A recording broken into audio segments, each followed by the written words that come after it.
Tonight on Frontline, hundreds of people are put on parole every day, and many of them wind up back behind bars. It is not unusual for parolees to come back once or twice once they're out. They didn't commit a new crime, but they're violating the rules of their supervision. Like right now, even going in this store, I can end up back in jail. And I'm only getting a coffee.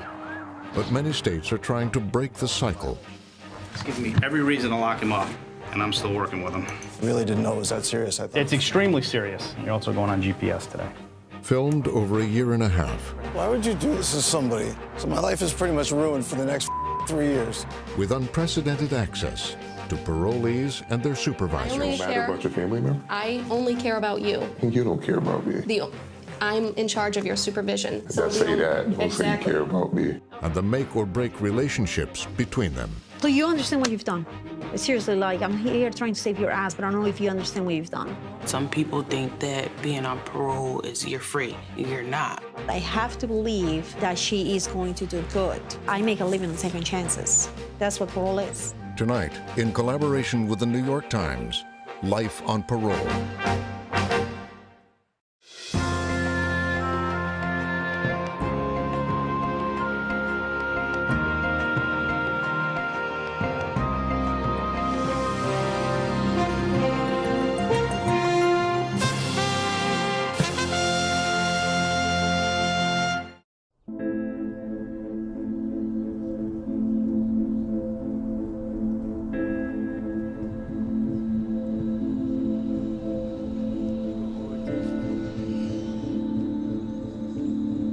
For a year and a half, we followed 4 people in Connecticut as they left prison and were put on parole. I've been incarcerated for a little over 8.5 years. The judge gave me 10 years. I thought it was the end of the world. And here I am, 10 days, I'm gonna be walking out the door, starting my life over. The state is trying to use parole as part of an effort to reduce its prison population. When I get out, hopefully I get out of here, stay out of here. I've been here before, so it's easier said than done. It is now giving parole to more of its prisoners than ever before. What are you going to do differently to stay out? Is abide by all the rules. Always good. All right, good luck. Thank you. You're welcome. The challenge is how to keep them from returning to prison.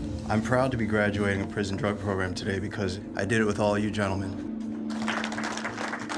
I've been waiting for this day for the past 21 months. Next stop outside, so pretty sure we'll see you there.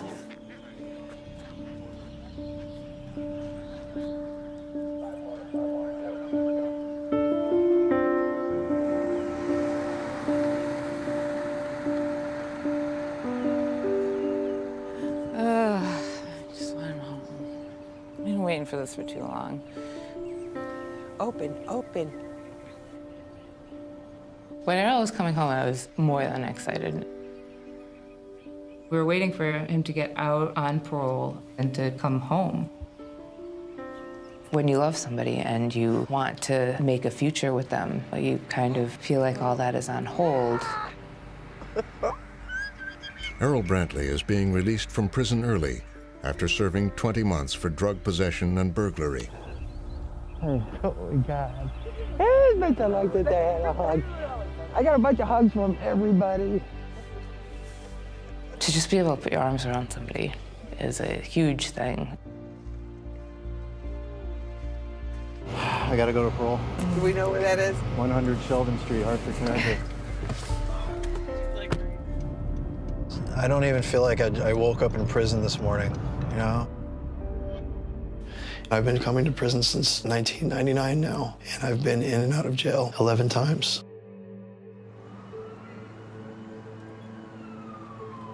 This time that I got out was the first time that I was on parole.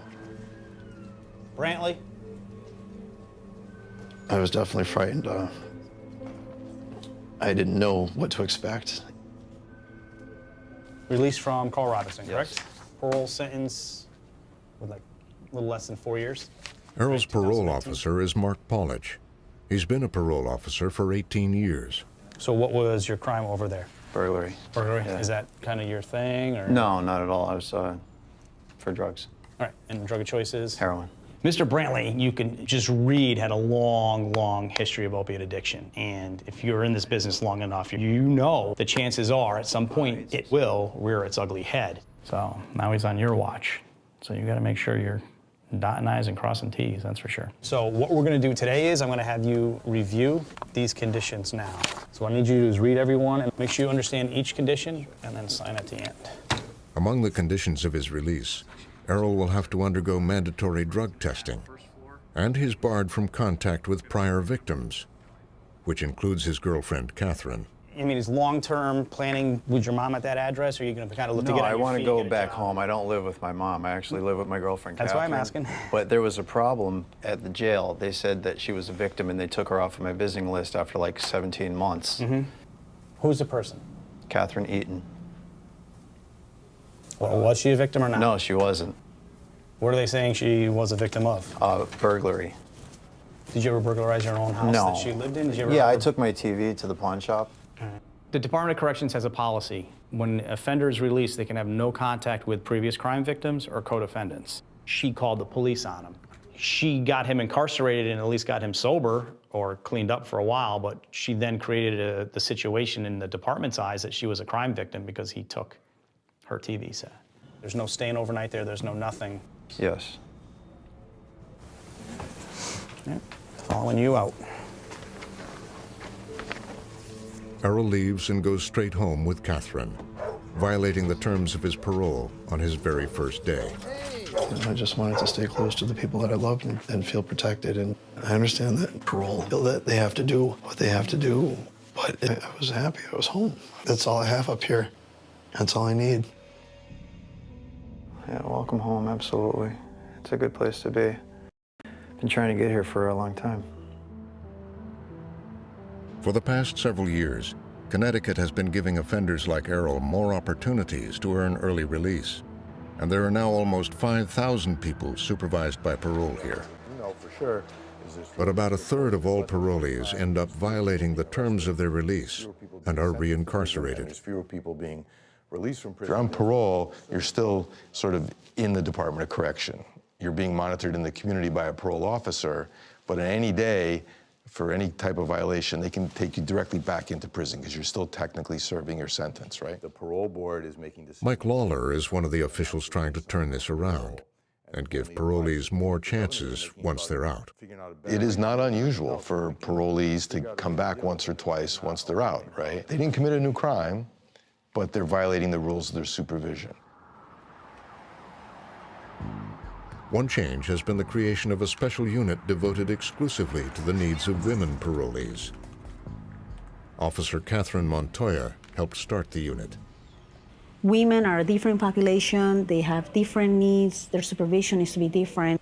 My ladies oftentimes are the primary caretakers of their children.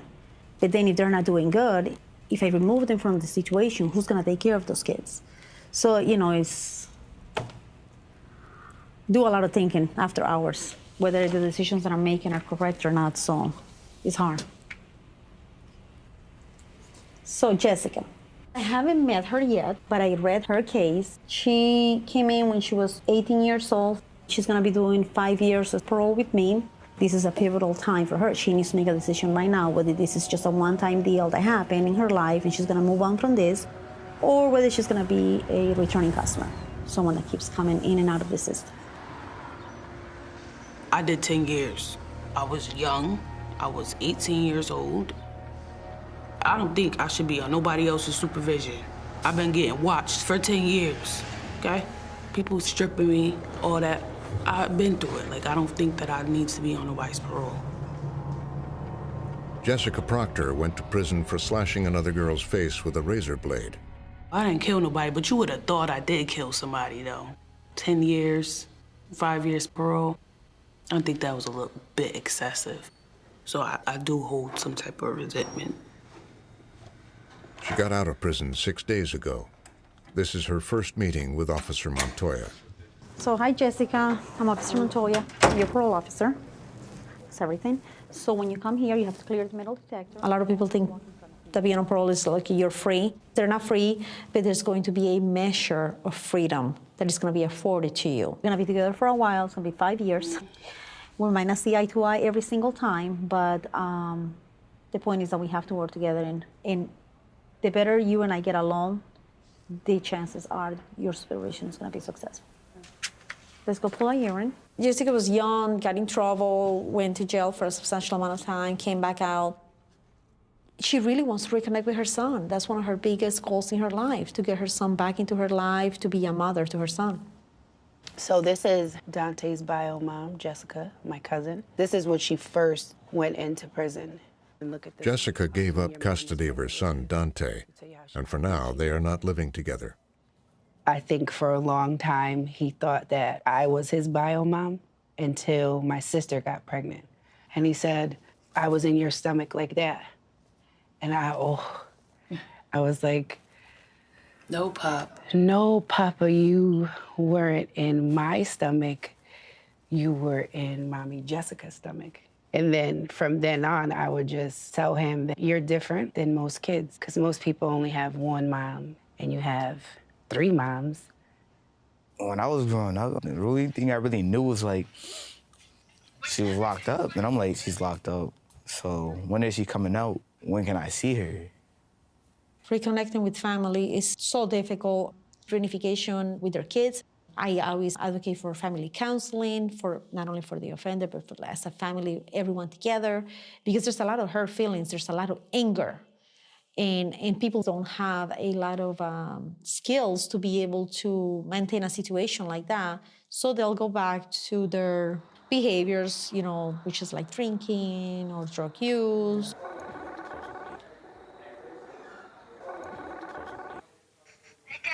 Hi, Peanut.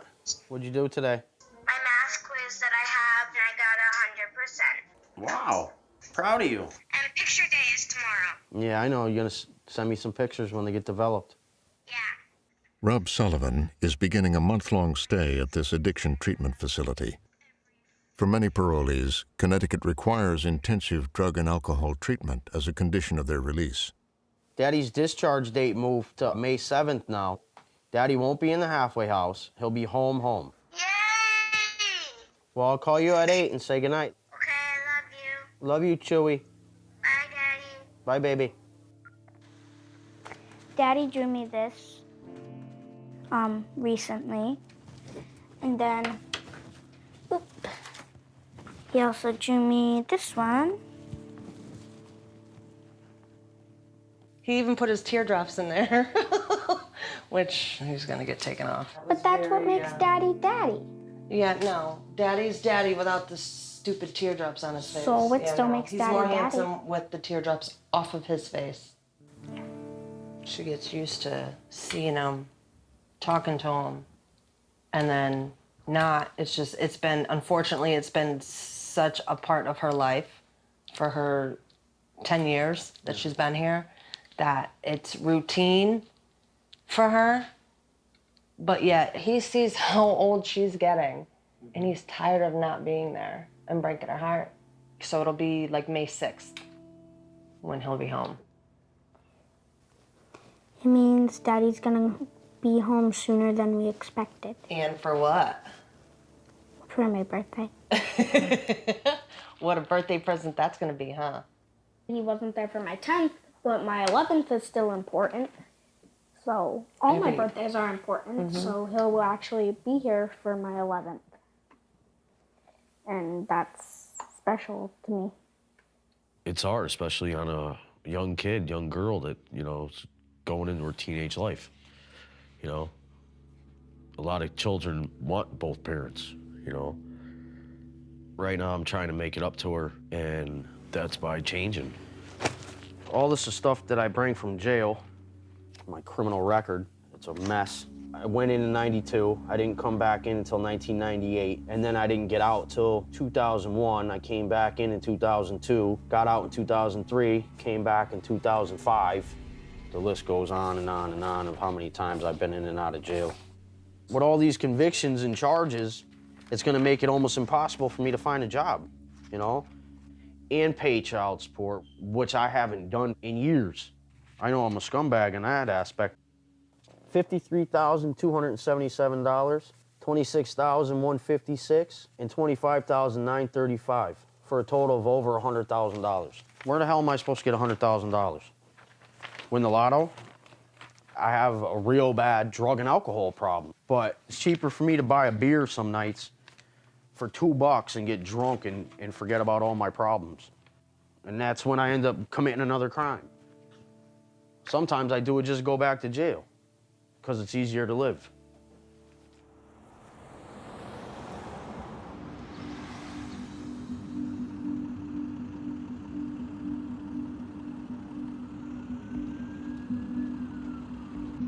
I am 25, and first time I was arrested, I want to say 16. First time I ever been to prison, though, with the full extent, was 18.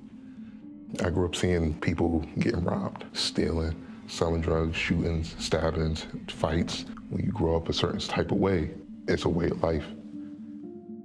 Vaughn Gresham is doing 7 years on parole, part of his sentence for an armed robbery. That wasn't my first time doing a robbery. It was quick, fast, and easy. Nobody ever really got hurt. But if it got a little rough, we had bats, you know. Yeah, we had bats. He's being released to a halfway house where he must complete a 90-day program. The rules are strict, and the residents are closely supervised. Halfway houses' purpose is for guys to find employment, save money, and then return back to society, hopefully in a successful manner. Some make it, and some don't. But the reality situation is, if it's not what they really want to do, they're just not going to succeed, and they're going to go back through the cycle. You're very tall. How tall are you? Since being put on parole a year ago, he's been sent back to prison 3 times. This is his 4th halfway house. You know, I don't want to go back. It sucks. It's boring. It's fed up with it. And my best chances of getting past this stage is keeping on the right path. So you got 7 years parole, huh? Mm-hmm. Connecticut is now trying to give parolees like Vaughn more chances after relatively minor violations. Before, if you were a parole violator and got returned to prison, typically, once you got back to prison, you'd be serving sort of an arbitrary time sentence, like a year. Now, the amount of time you're sent back to prison for is a relatively short period of time while we sort of reboot them and get them back out the door again. The default mode in the criminal justice system, at least in the United States, is one of control and punishment. The big change in Connecticut is that the leadership is trying to make parole more about reintegration and less about punishment. Fiona Doherty runs a criminal justice clinic at Yale Law School and has recommended additional changes to the way parole works in Connecticut. The conditions that are put on people who are coming out of prison to avoid going back to prison are very broad. If we could all be sent to prison late, or occasionally having a glass of wine, or the other expectations and standards that are laid on parolees, we would all violate the conditions of parole. For Vaughn, those conditions will be enforced by his parole officer, Lisa Brayfield. She's been on the job for a year, and her first assignment is supervising over 100 men at 2 halfway houses in Hartford. All right, Gresham. Most of the offenders say, I don't want to be here. I don't know why I'm here. This isn't right for me. I can't be here. Maybe they see the structure and all the rules, and it may not be what they thought it was. The main priority is going to be getting a job, because you won't be able to complete the program unless you're working. The rules and regulations that are given to parolees are straightforward, and they're all spelled out even before an offender is released from prison. Maybe it's challenging for different people, but I don't think it's hard.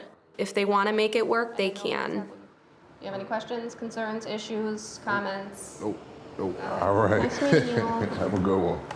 And no drug use. All right. The key to reforming the parole system in Connecticut is changing the dynamics of the invisible meetings that happen all over the state between parolees and their parole officers. If the atmosphere in those rooms is reflective of the reform vision of the top, then change in Connecticut will happen. And if it's not, it will be very hard to make change stick. Today, Errol has been called to an unscheduled meeting with Officer Polich. This is my parole office, 300 Sheldon Street. I always get nervous every time I go through this door, man. All right, so Brantley, why are we seeing each other today? I'm not sure. There you are. I hold in my hand a lab report with your name on it. Yeah. Is that starting to drag you into No. remembrance? Yeah, absolutely. Okay, so why didn't Yeah. you tell us to say that off the rip then? How much did you use? 3 bags.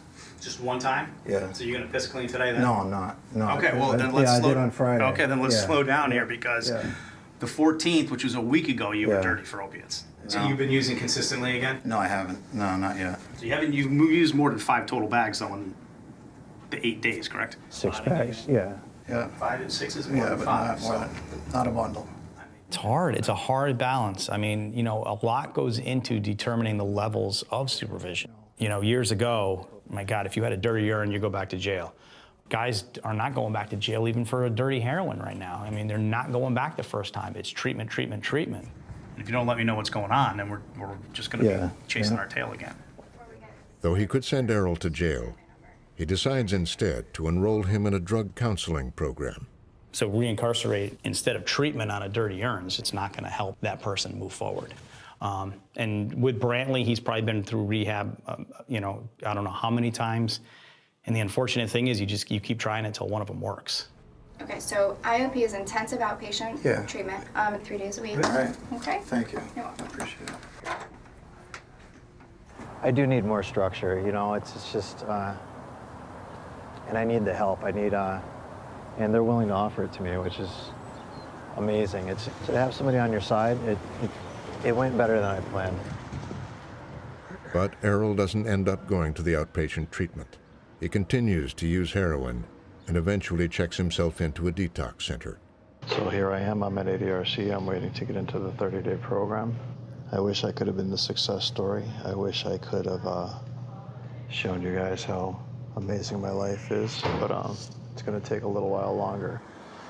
He doesn't tell Officer Paulage and misses his next appointment. Another violation of parole. All right, so here's our update on Mr. Brantley. It takes Paulage almost a week to figure out where Errol is. On the 31st, he was due in to report to me, and he didn't show up. Unbeknownst to us, the day he came in here, he had rendered a urine dirty for cocaine and opiates. So he left part of the story out. Phone's going straight to voicemail. He's using, he checked himself into a detox program. I give the guy credit for going to detox and going into a program, but the way he handled it was completely wrong. And so basically his violations are the dirty urines, not reporting to me that he's no longer living at his residence. He's really hanging by a thread right now, you know. When we think about what we ask parole officers to do, we ask them to be social workers who help reintegrate people into society. They're all supposed to be the police officers. They're supposed to be the people who catch parolees in any rule violation and then reporting it out. The question is, should the person who's the parole officer be focused on helping somebody, or should they be focused on catching them for any rule violation?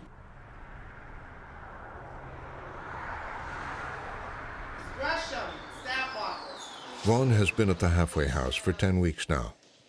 He's going to a meeting with his parole officer with the hope of moving into an apartment. They informed me like, hey, all you need is an apartment and a job.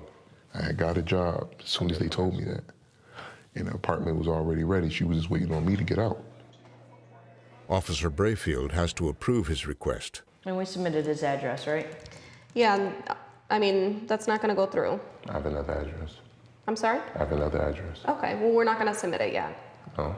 No, Why? because I just wrote you a misconduct. You're not in compliance with the program. You need to be in compliance with the program and working in order to be eligible to leave. And how long is that going to take? I don't give a time frame. Days earlier, Vaughn was late coming back from a job training program. Okay, so what did you do when you left school? I went to the house. What house? My house. Okay, and were you authorized to do that? No.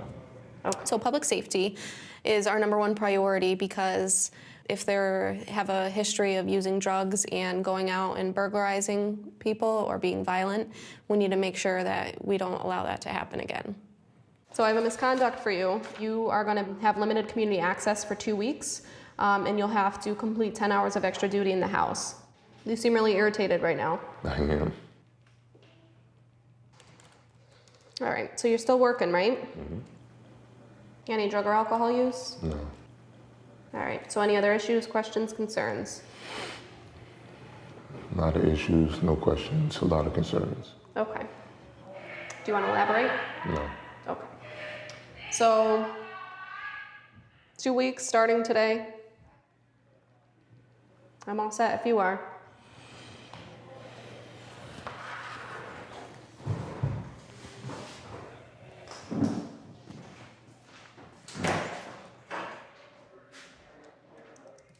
I swear to God, yo. This look like, man. What? Man, I gotta like the live too. I'm not about to stay in this day all day. What? Go back to work, come back here. Come on, what the is that? That's not even real life. What's going on, man? He was disrespectful. It seemed like he had a little bit of an anger problem when I was meeting with him. All right, let me see your phone. Which is initially the reason really why I took the phone. Is there anything in here? Not really. What do you mean, not really? Nothing. Just texting. Texting? Yeah. Okay, I'm gonna look through this. I'll give it to you in a little while. I'll give it to you in a little while. Do you have any other passwords on here? Yeah. I can't see what you're doing here. I'm taking it off right now. All right, I'll see you in a minute. Phones are a big tool for us. It's actually pretty common that the offenders will like to show off their drinking or their drug use, and they post these things to social media. All right, so you remember that night when you and Cheese got them bottles for the first time? Yeah. All right, so I deleted them out the phone. Then deleted. But I don't know if she could bring them back up. Because if she could bring them back up, we're going down. Make your phone call. So once I took the phone, it was kind of the final straw where I saw pictures of him drinking in the house. That's an automatic remand because they're creating a scene in the house. They're making it a lot harder for the other offenders. All right. Why are you so upset right now? I was told I was going to leave after I get a job. I got a job. If you were compliant with the program. Yeah, I didn't think that was going to be a problem.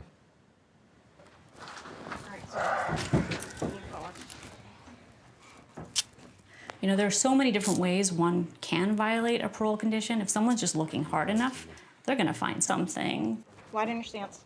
Widen your stance. We know predictably from the evidence that the closer the oversight, the more violations you're gonna find. No, believe me, it can get a lot worse. Get in the car. You know, there's going to be failures, there's people who are going to make mistakes, and for some people it's going to be impossible, right? No matter what you say or do, they're not going to get their act together and they're not going to stop committing crimes. Our number one goal is to reduce crime, not just to hold people accountable, but to, you know, to do something to prevent crime. After all, you know, they call it the Department of Correction for a reason, right? Rob has now finished his treatment program. He's living in a halfway house and gotten a job an hour's walk away. But he's frustrated because the money he earns is controlled by the halfway house. If I work 40 hours, I'm allowed to have $40. You get $1 per hour of what you work to hold on you. I gotta go back, I fill out a budget sheet, show them my check, they copy it. You know, most of it goes into savings, but I can't touch none of it. Sometimes I feel it's almost not worth it to work. Like my daughter sent me a picture. She wants a pair of sneakers for basketball. And I can't buy them. I told her I can't buy them. I'm not allowed to touch my money. Whenever Rayanne has needed something, if I had the money, she always got it, no matter what it was, you know, and it made me feel good. At that point in time, being on parole, they were dictating to me what I could do with my money that I earned. It was totally embarrassing. Rob also needs approval from the halfway house to go anywhere other than his job. Like right now, even going in this store, I can end up back in jail just for going into a store to get something. And I'm only getting a coffee. You can't do anything without permission. I would have to fill out a pass. If I got caught in the building, that's a stipulation, it's a violation of parole. I could have went back to jail for that. You know, last week I got to the point where I told the director, you know what, I'm better off sometimes in jail. I don't got to deal with all this bull. You know, when I was at the halfway house, I couldn't see Rayanne at all. You know, my daughter, it hurt. You know, it was hard. I went to work, and Kelly actually brought her to my job to see me, you know, for my birthday, and it surprised me. Hey, baby. Don't cry. It's like you have to be secretive. You have to be sneaky. You know, even though you don't want to be, it's like you have to be. I love you. All right, let's drive down the street, okay? As the weeks go by, Rob is increasingly angry. You guys want to know how I feel sometimes? Right now, I'm pissed the off. I gotta please the halfway house so I can go home. I had to go to 7-Eleven, get me a coffee. Even though I'm not supposed to. Because I really don't give a right now. After 2 months on parole, Rob has had enough. He flees his halfway house and is declared a fugitive. Friday in the halfway house, I went to work. They told me they didn't need me anymore. I got kind of fed up, and I wasn't gonna give them my last check and not be able to buy her Christmas gifts or nothing. So I said, F it, and I ran. So tonight, decided to come get her some sneakers and take her out to dinner. Because Thursday I plan on turning myself in. And I told her, Daddy messed up. You know, when you do wrong, you gotta pay up, right? Right? Yeah, You know, it doesn't mean I don't love you. I know. Come on, baby. All right, ready? Yeah. And I won't be around for Christmas again. All right, let's find him. I want the silver ones. You have them? We got them. I kind of got fed up with the rules and having freedom dangled in front of me and then being told what I can do, what I can't do. I actually went out and bought a couple bundles of dope, thinking I'd die, but it didn't happen.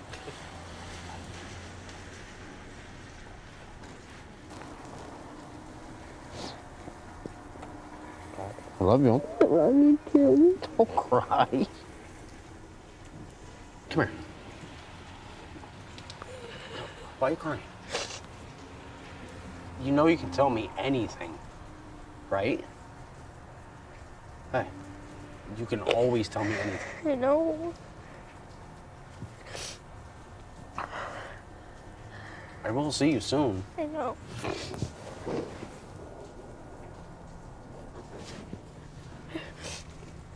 No matter where I go, I know. you can come see me. I know.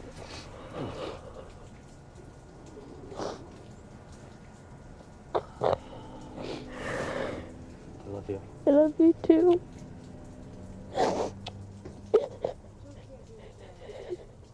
A week later, Rob turned himself in. His parole was revoked. The business of living is very hard, and so when treatment ends and then it's time for them to start to try to get a job, try to do what they need to do, we often see sometimes they get in trouble then because they don't know anything else. Christ, what's in here? All the books for school. Jessica has been taking classes to become a nursing assistant and working on her relationship with her son. But she's just tested positive for marijuana, and Officer Montoya could send her to jail. Do you understand what you've done? Seriously, like, I'm here trying to save your ass, but I don't know if you understand what you've done. No, I do. I understood right after the situation happened. I don't know. I think I was just stressed out and going through it. This could be a small up, or it could be you're descending to madness. And I need to understand if you're just gonna give this chance a try, or are you just gonna like keep up? No, I'm not gonna keep up. Okay. I don't want you to quit school, but if you find school to be too stressful for you, if you need to take a break from school to kind of regroup, do that. I am the one that holds the power to send her back, and I have to believe in her. I have to believe that she is going to do good, because I make a living on second chances. That's what parole is. They have to start over again. It's hard for them. So if I was to lock up everyone that's running into Jessica's situation, I wouldn't have a caseload. I'm going through the same thing with my son. Okay, with your son, it's a whole different animal. My whole incarceration, he's been a second honor student, and now he's messing up. You have to understand, okay, you are the mother, but for the past 10 years, you have not been his mother. So for you to come into the picture and start calling the shots, it might be hard. Sorry, Jessica. Concentrate on the now, concentrate on the future. Okay. Thank you. What is happening with her is pretty common of women that come out. They really put a lot of pressure on themselves. There's always this like pressure to try to make up for lost time. She'll do good. I'm thinking she's gonna do good.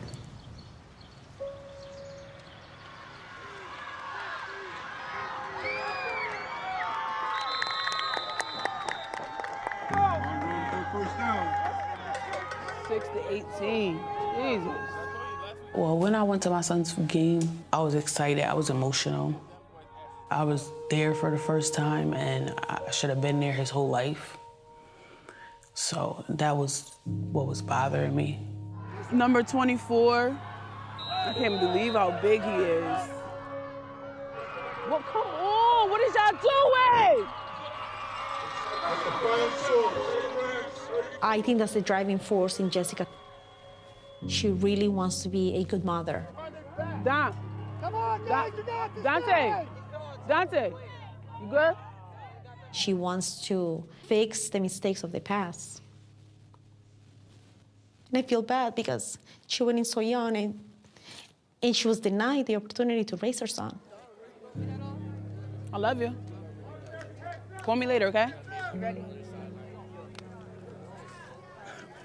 He's not happy. He is not happy about this game. I just give him his space because he's just like me. So, you know, when we're angry, we don't like to talk, we don't like to be bothered. We just need to be left alone for a little while.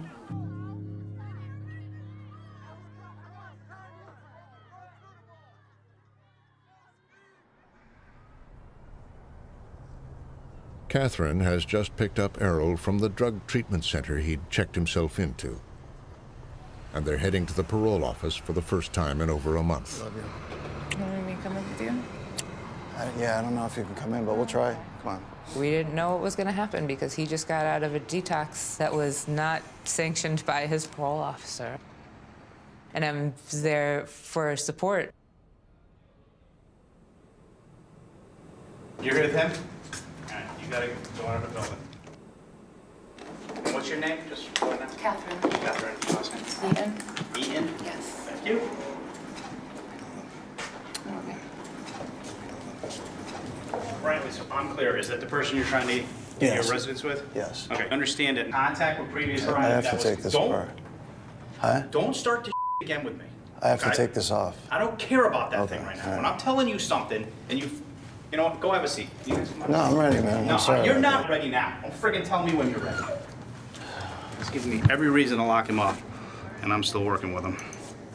He's not taking any of his supervision seriously. He thinks it's all like a joke, and he gets to control and manipulate what he does and how he does it. So he's gonna get a rude awakening in about 5 minutes. What happened out in the lobby raises my level of concern. What did I do? No contact with previous crime victims. Everybody from your first crime to your current crime is a previous crime victim. You can't see. The state has broken us up. Email. You can't. She's my third-party support network, Officer Pollage. Okay? I got guys that can't see their kids because the kids live with their crime victims. They sure as hell have never walked them up into my lobby. So today you're going to a halfway house. You're due back in the house at a certain time every single night. I just understand that it doesn't bother you that I don't have people in my life that I I'm going to warn love. you one more time. Yeah.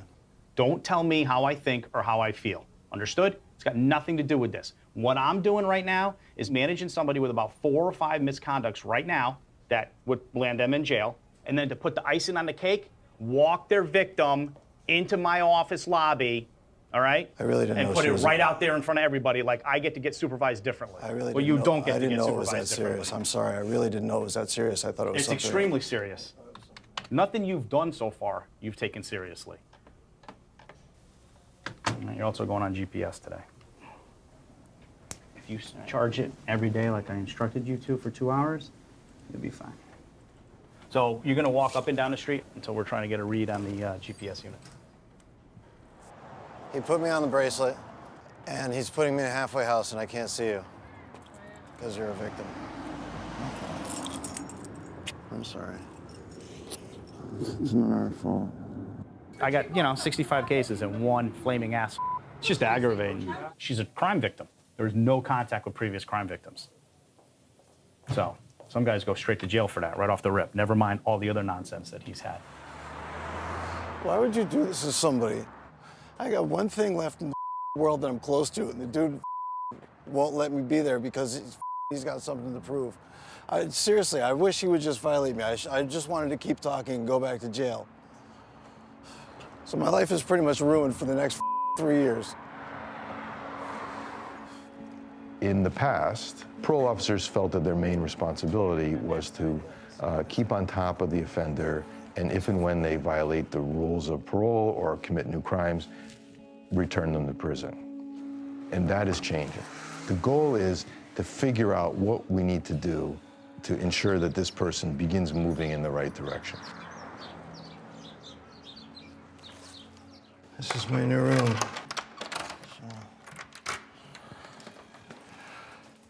It's very small. Home sweet home. Cheney House was my first time in a halfway house ever. I was crestfallen. Needless to say, I was very, very hurt when I saw the neighborhood that the halfway house was in, because it was the neighborhood that I bought heroin in. So this is the neighborhood they put a recovering heroin addict in. Here are some heroin baggies that litter the streets here. This is one of many heroin locations in this end of town. And it's not that I'm tempted, but it would make it a lot easier for me to violate my parole and get this whole thing over with. Because right now, going back to jail and finishing my time seems a lot easier than the prospect of jumping through hoops for people that don't want me to be happy. Putting him in the halfway house, he is going to always see as punitive.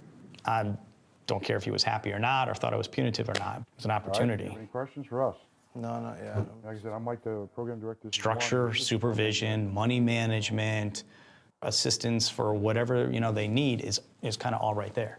Having that structure and supervision right in his face every day. So some guys respond to it. They're never gonna admit it, but some respond to it. So at least it's not jail. 7 weeks into his stay, another parolee overdoses on heroin inside the halfway house. Well, I just got home from work and parole was here, and this is what I come home to. Because of the overdose and the death here today, parole came here and trashed my stuff.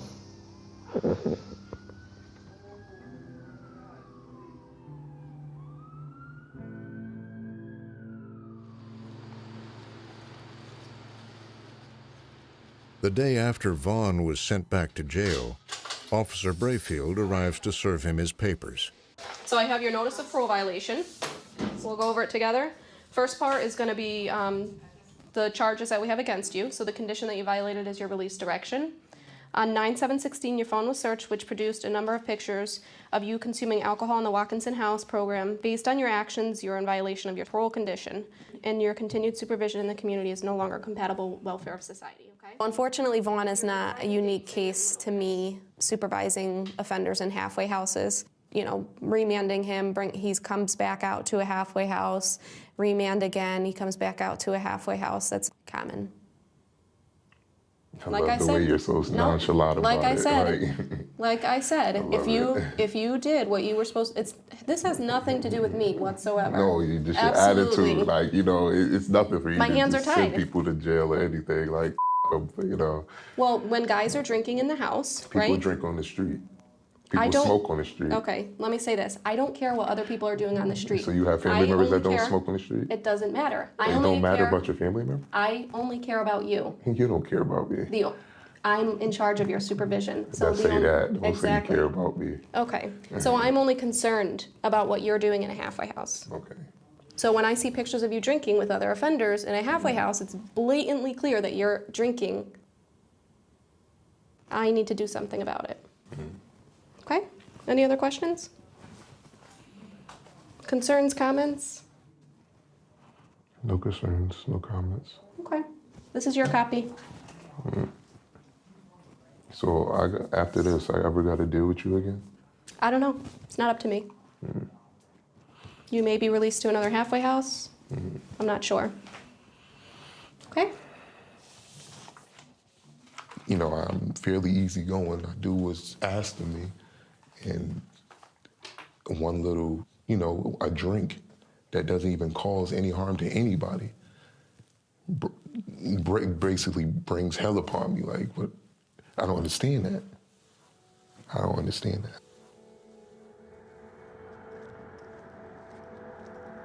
After 6 months on parole, Jessica is close to finishing her nursing assistant program. I wanted to go to school because I knew that if I came home, I didn't have no job history. When I was younger, I wanted to be a doctor, so the best thing for me to do right now was to do CNA. I came home with a plan and I actually stuck to it. I didn't let little minor setbacks throw me all the way off. They knocked me off a little bit and I got right back up and kept it moving.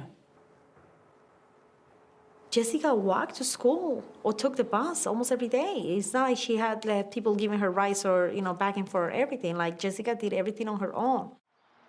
Okay, guys, it's the last night. I'm gonna sit with you one at a time. I'm gonna give you your grades and your packet that has your resume and your physicals and all that information. Jess, I'll take you. Okay, here we go. These are your test grades. Your test average was an 88%. Wow. That is B+. Very nice. That's your grade before clinical. 94. Congratulations. Thank you. That's a super job. Your resume copies on resume paper. Thank you. All about being a nursing assistant. And your physicals. So you are ready to go get a job. Okay? Yeah. Do you have any questions for me? No. No? I'm good. You are good. That's a good grade. Okay? The whole point is for the offender to learn to do the right thing on their own. When they first come out, you're like this, you have them. And as the offender starts doing good, and then you just let go. It's hard work, but I think it can be accomplished.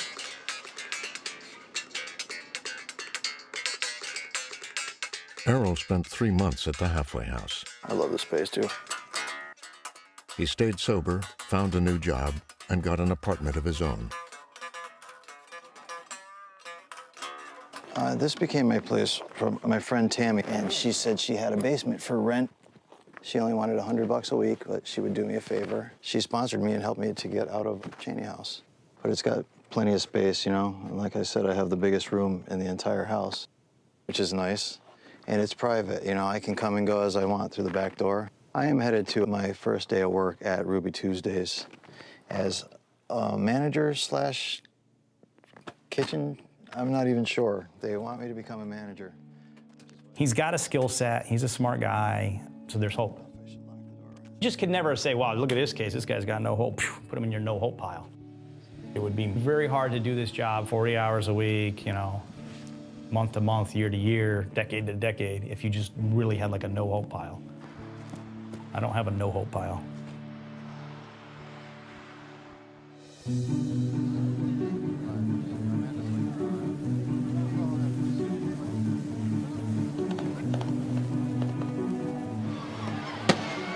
Because of his turnaround, Errol was finally given permission to have contact with Catherine, though they were still not allowed to live together.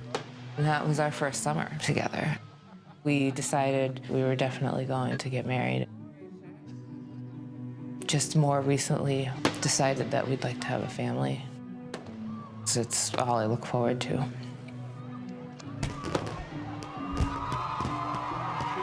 After nearly a year on parole, Jessica Proctor is graduating and spending more time with her son. Jessica Proctor. Some kids don't never get to see their mom come out, do so well, finish school, and walk across the stage, get their diploma. I pretty much love her. I love her to death. I'd do anything for her. He was proud to see me come home and not go back, that I was actually making a difference in my life and going somewhere. So that meant a lot to me. Rob Sullivan finished his prison sentence. Today I'm free. I didn't have parole to look after me anymore. Only I look after myself. It's like a sense of relief. Here she comes. Yeah, I love you. I missed you. I love you too, and I missed you too. He's coming home just in time for his daughter's 11th birthday. Hi. I don't want to go that high. Vaughn Gresham is being released to his 5th halfway house after 7 months in jail. Parole is a new state. You tighten yourself. You want to play, that noose is always going to be there. But as you go farther away from the path, it's going to tighten up. We have your conditions, which you've signed a few times already. You stick to the path and you do what you got to do. You'll be able to breathe. You're not going to kill yourself. And these ones also? Yep. He has a new parole officer. Come on, Gresham, you should know this. And 5 years of parole still ahead of him.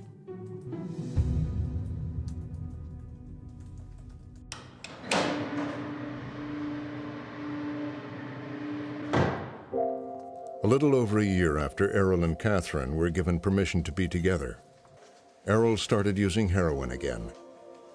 They got into a fight about going to rehab,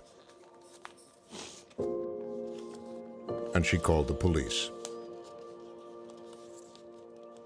I feel ashamed for you to have to come and see me here because, you know, I was doing so well. And it's just, it's an absolute and total regression. I don't know if it's apropos, if it's bittersweet, if it's gonna help to tell the story, you know, I don't know.